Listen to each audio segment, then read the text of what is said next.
And thank you again, Rich Palladino, the voice of New England, always making us sound so good. And yes, ladies and gentlemen, it is I. I am the super producer. I am Bill, joined always by my tag team partner, my wrestling confidant. He is the future booking genius and the prince of pro wrestling podcasts. He is Justin Juice Cannon. Boom. Boom, baby. Juice, as we have been mentioning for many, many weeks, are on the road to WrestleMania, and this will actually be our last episode that comes out before WrestleMania, which is super duper exciting. I am so happy for that. And I think you and I are in agreement on how the main event of WrestleMania is going to go, that being the unified WWE Universal Heavyweight Championship match between Cody Rhodes and Roman Reigns. I think you and I are in agreement that Cody's probably going to come out on top on this one, and rightfully so. We've said it before, he is a red hot babyface. Those are very rare, especially nowadays in wrestling. So I think WWE should capitalize, because Cody also recently said in an interview that he wants to work every single night and defend the championship too. So I'm completely for that, because I want to talk about a little bit of a retrospective on today's episode to kick us off. A retrospective on the Tribal Chief. Roman Reigns has a 900 plus day title reign going on. It has spanned multiple WrestleManias at this point. It is currently the longest WWE World Championship reign in over 30 years, with Hulk Hogan's being the last one. And Roman has walked out of 2 WrestleManias being the headliner, both of which he got titles. So I'm going to run down the list here real quick, Juice, of just some of the title defenses that Roman has had in his reign. It has been 27. Cody's going to be his 28th. The names include Jey Uso twice, Braun Strowman, Kevin Owens a lot. Actually, I didn't realize he fought Kevin Owens as many times as he actually has in this title reign. Daniel Bryan and Edge, Cesaro, Rey Mysterio, John Cena, Finn Balor, both in his normal human form, and the Demon. Still really, really hate that match. Brock Lesnar, Sami Zayn. He defended against Seth Rollins, who won via disqualification. He has also defended against Goldberg, Brock Lesnar again, Matt Riddle, Brock Lesnar again, Drew McIntyre, Logan Paul, which that match was better than it had any right to be, Kevin Owens once again, and lastly, Sami Zayn. I think for a 900-day title reign, for him to have 28 defenses is a little, not a lot. And I understand that Roman's schedule currently is like he doesn't work as much as the normal superstar, which rightfully so. He is a megastar. Did you hear that pop he got on Raw the other night? I mean, before he even got out of the car, that was like a 90s Attitude Era pop for a car driving into the arena. Like, it was wild. He's over. You can't deny the fact that the Tribal Chief is over. I would have liked to see more title reigns, but the amount of people he's beaten just in terms of star power is impressive. And I think overall that the reign's been good, but there have definitely been some points I wish that the title would have changed hands. So before we start getting into any of that, I want to hear a little bit of your retrospective on the title reign overall. Honestly, I thought the number of defenses would have been higher, but that makes sense since he definitely past year became more like part-time. I kind of like it though. I think that just means more builds between matches. And a lot of these matches that we talked about have had fantastic build up and storylines to it. Like the whole Kevin Owens trilogy had a great build up. The recent one had a pretty solid build. Obviously, the Sami Zayn recent match did. First Sami Zayn match, that was a squash. That really wasn't about a Sami storyline. That was part of something else. That was part of Brock stuff, really. Lots of build to a lot of these feuds. I think they've done really well. I've been a fan of his reign, I think, for as long as it's been. Like when I was starting to lose interest, they always found a way to get me back into it. But I do think it's time for it to end, even though there are some like rumors that it might not end the way people expect it to. But I am rooting for Cody. I think he's the guy to end it. I think it's the perfect time to end it. I think it's time to move on from the reign of reigns, the never-ending reign of the tribal chief. I think the only thing I'd really change is this is more of a fan from a fan perspective than what makes sense in the story. Even though I think it would have made sense, even though the storyline where it's headed now doesn't make sense. I would have had Sammy win in Montreal. That pop would have been nuts. That would have been crazy. I would have just started bursting in tears of pure joy. I think the wrestling Twitter, like wrestling online, the IWC just would have like just exploded. And I think the buzz that that moment would have got, they're doing great right now. But I think that would have been massive. And I think that's something they could have capitalized on for marketing in Wrestlemania and being like, can we capitalize on the Sami Zayn stuff? It would have been so good. I think it would have been perfect. But I'm fine with where things are headed now. You're there, Triple H, all of them, they're there for a reason, and I'm on my couch for a reason. So I think BC, when BC Hunter was on our episode a few months ago, put it best when he said that it's not Sami Zayn's story to go to the title. And while I agree with you, that pop would have been crazy, the buzz it got would have been crazy, it would have been the Mankind sort of win. I still think that Roman should have come out after, more specifically after that conversation with BC. I think that Sammy should have won. Where I would have had a gripe with this is the Drew McIntyre in Clash of the Castle. I've said it plenty of times on this podcast. That pop would have been massive too, because it was a perfect storm. It almost seemed similar to the Sammy stuff. Like Drew was looking red hot, and Drew is a good baby face. I know we always say it all the time. I wish he was a heel. I wish he was a heel. He's a good baby face too. And he just looked like he had the momentum. The scene was right. The crowd was hot. The match was pretty good. And Roman came out on top, but it is what it is. That is really the only point, I think, though. And I think you said it in your explanation too. It did at some point start to get a little trickled down, a little watered down, but the bloodline stuff has been phenomenal. And then the Sami Zayn coming in and really giving it the juice, the boost that the story needed. And then now Cody with the finish your story stuff is really great. So I think overall that the Roman Reigns title reign has been one of the more memorable ones, especially in the last decade or so. I think that it is really interesting. And I think, Juice, you can, as somebody that started to get back into wrestling during like the LOL Roman wins era, of the fans used to hate Roman as champion, or even the idea that Roman Reigns could be a WWE champion. And WWE finally bit the bullet, gave him a heel title run, and people loved it. Nobody has really complained too much about this 900-day title reign. And I think it's just really interesting to show how turning somebody or just tweaking a character, because realistically, he's a little meaner. Like, of course he's a little meaner, but Roman has always had that little mean streak. Like, they always really made him like try and be a tweener, but in reality, they wanted him to be like an ultra mega babyface. And his in-ring stuff has always been pretty good. Roman's always been a good worker for a guy his size, and his strength too. And his look is great. I'm so glad they got rid of the vest. The vest was fucking awful. I love the glove. I love the entrance. I love Paul Heyman being involved, though Roman really didn't need it. And I think, again, Raw last night, like, I think that was a really good culmination of like, that could be Roman's last championship appearance before he loses the titles at WrestleMania. And I think that he's going to get like a hero send off, essentially. I think that the crowd will probably applaud him off camera.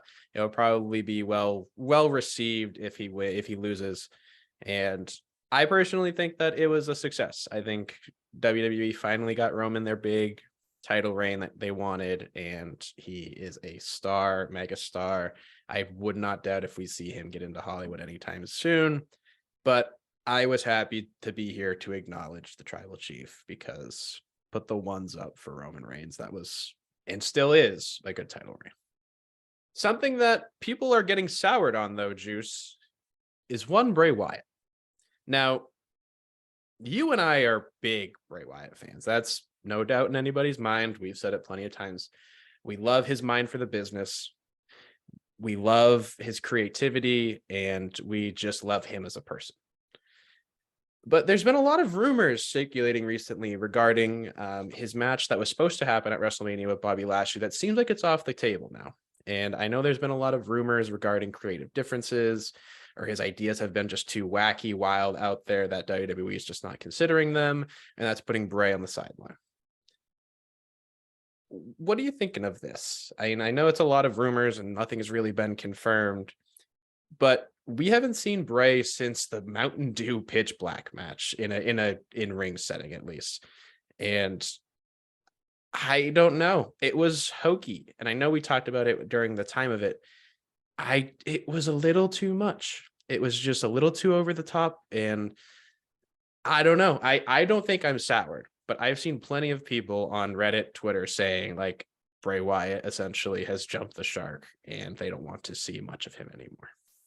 Yeah, it's all strange to me, especially how excited the wrestling world was when he returned to Extreme Rules, and then interest was just lost immediately. People never really got into it. LA Knight, they're like, where's the story going? There's no, it's been 3 months and very minimal progress was made, which was really true. Really not much at all was really achieved at all in terms of the character and character development and story development. And even after the match at the Rumble, nothing was really achieved from it, which is just not a good use of a guy like Bray Wyatt or a guy like LA Knight, because LA Knight's a huge mega star too. So much potential there. I hope they can part of me hopes they can figure out with Bray, but part of me hopes that he kind of goes elsewhere. And I think if Impact's able to pay him the money that he's worth, I think that's just such a good landing spot for him, because the dark characters always excel there. Like we saw what Jeff Hardy did, and so Rosemary and so many others. And they really let the talent really control what they do and have a huge say, which can be dangerous, I guess, in Bray Wyatt's all these rumors are, right? But I don't know, it'd be a huge draw for them. That's what I'd like. I'd love to see that happen, but that's not really a possibility right now. So I just gotta hope that WWE figures out, gives us the Bray Wyatt we want, or they're able to find a middle ground between what Bray wants and what they want for story, and give us something entertaining, something that gives us rewards. I'm pretty patient. I've been pretty patient in that Bray Wyatt thing, and I never soured, but it wasn't really until that Mountain Dew match that I was okay, they need to do something. They need to fix this. I was pretty patient for a few months. There was no progress, but I was I'm still in it. I'm still watching. But something needs to be done, and I don't want Bray to go away from wrestling too. I just, fix it. Give me Bray. But I don't know. I don't really know how exactly to fix this. Yeah, I really don't either, in all honesty. We're not any closer to figuring out who Bray Wyatt was during the Pitch Black match. We're not any closer to figuring out who Uncle Howdy is. We're not any closer to figuring out who the in real life Firefly Funhouse puppets are.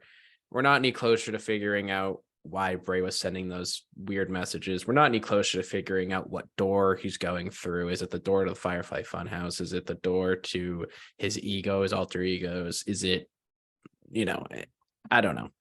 We're not any closer to figuring out why he was fucking with Alexa Bliss for a little bit. We're still not any closer to figuring out why his logo keeps appearing behind LA Knight in his promos backstage. We're literally nowhere closer to anything. if anything, the pitch black match made things more confusing. And I love characters. I love The Undertaker, grew up on that. And I just think that it's getting convoluted. And I just really do hope that, like you said, they find some sort of creative middle ground. I don't think he's going to be leaving WWE anytime soon. And those are famous last words. It always is. But I really liked the Impact shout. I know that's one thing that you and I talked pretty extensively about when he was a free agent, of if he went to Impact, he would excel. And you can murder people on Impact Wrestling. And I feel like if Bray had the ability to murder, especially he murdered himself, that there would be a lot of layers to that Bray Wyatt character, or whatever character he would bring into Impact, purely for the fact that he could like kill things, which I think WWE is really shying away from killing people or things in general on their TV programming. But one thing, Juice, that we killed, and that's probably not the best thing to say, is our prediction on booking AEW. Because we got all 4 of the AEW pillars coming to the ring in MJF's bar mitzvah celebration.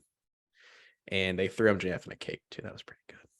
Not gonna lie. I like seeing heels going through cakes. People in general going through cakes, except if it's at a wedding. That's like the only place it's unacceptable, because as somebody who's like slowly planning a wedding, that shit's fucking expensive. But we got what we wanted. We said that was gonna come out. I know it was heavily rumored and a lot of people were talking about it on social media and stuff, but what do you think about like how that segment went down originally? Really liked it. Like I keep rewatching it. I keep rewatching the entrances of when all 3 of them just came to the ring back to back to back. And then I keep watching their promos they had at them, how they just like totally hijacked it. I loved the whole segment. It was an awesome opening to a wrestling program and to Dynamite.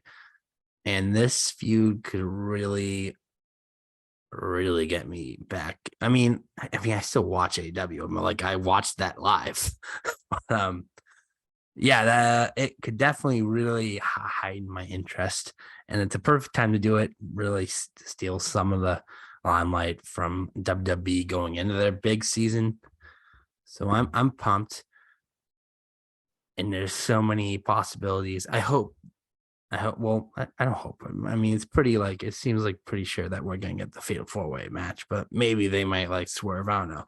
Con, don't do that. Just give us the Fatal 4-Way match, and don't give it to us on TV. That's not a TV match. That would be a stupid decision. No, that's a pay-per-view match. That's a match where I don't want picture-in-picture ruining it. I don't want commercial breaks ruining it. I want that as a pay-per-view main event. You think that? I think they got enough star caliber in that match, star power in that match. All 4 of them are doing fantastic work. I think Jungle Boy is kind of underrated in how the big step he's taken in the last year. Like, I think I was worried a long time that he never really be a true 4 pillar and not be on the level of star as to others. I was fucking wrong, because he looks fucking great, and I'm very interested in his character development and this edge he's got to him. He's got that he's a badass, man. He's a badass. I'm Jungle Boy Jack Perry. He's got it, dude.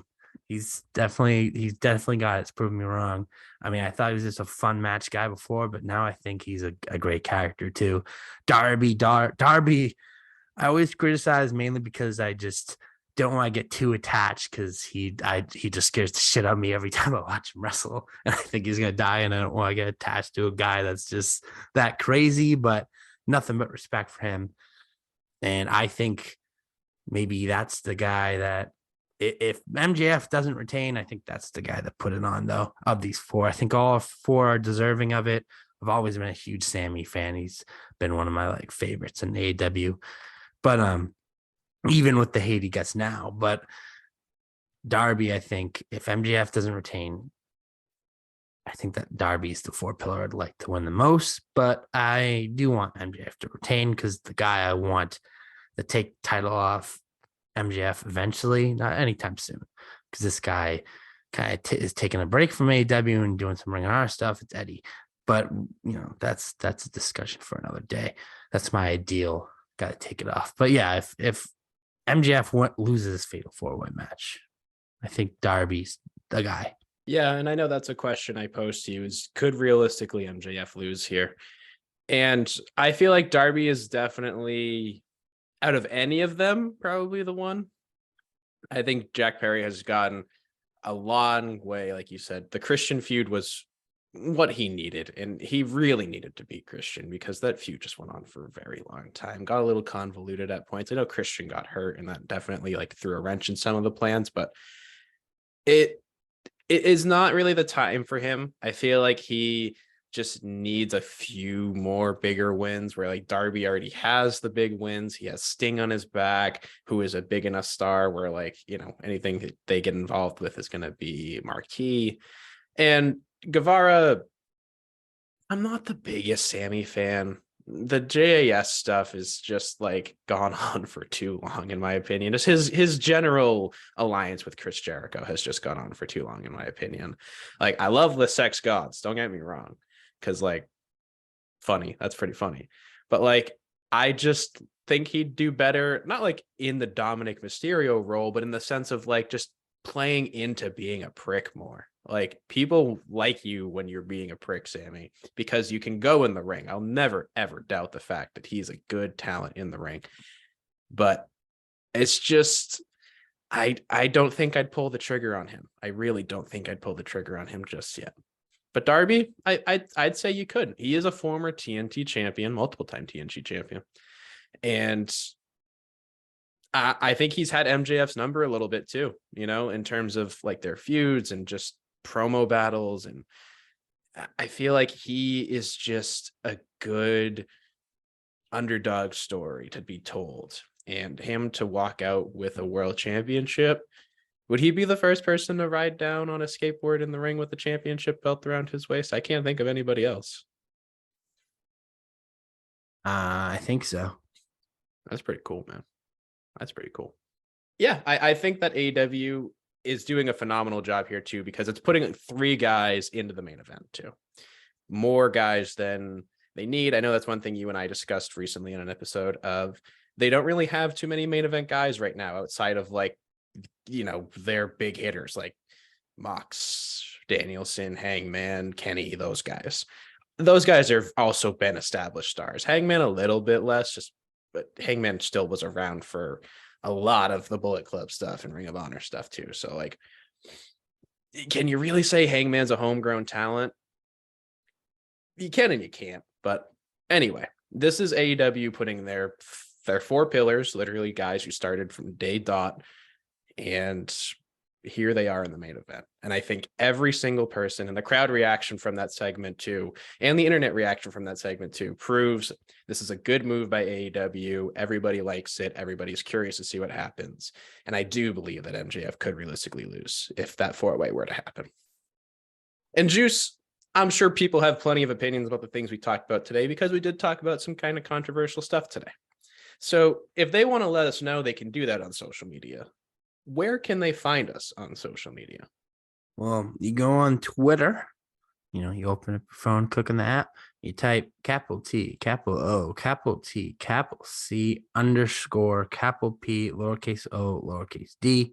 Then you head to Instagram, you type TOTC underscore POD.